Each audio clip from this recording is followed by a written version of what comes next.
So hi! Welcome and welcome back to my YouTube channel, and for today's tutorial guys, ituturo ko sa inyo kung paano nga ba mag-download ng Pinterest app.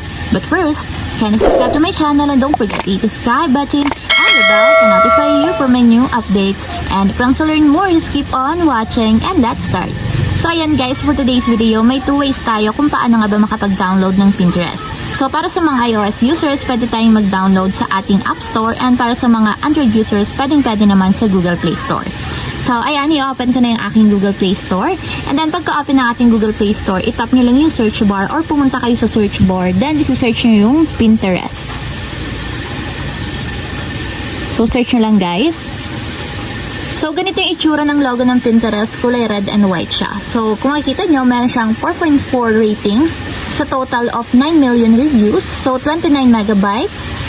And then, meron lang naman siyang 1 billion download. So, ganun karami guys ang gumagamit ng Pinterest dito sa buong bansa.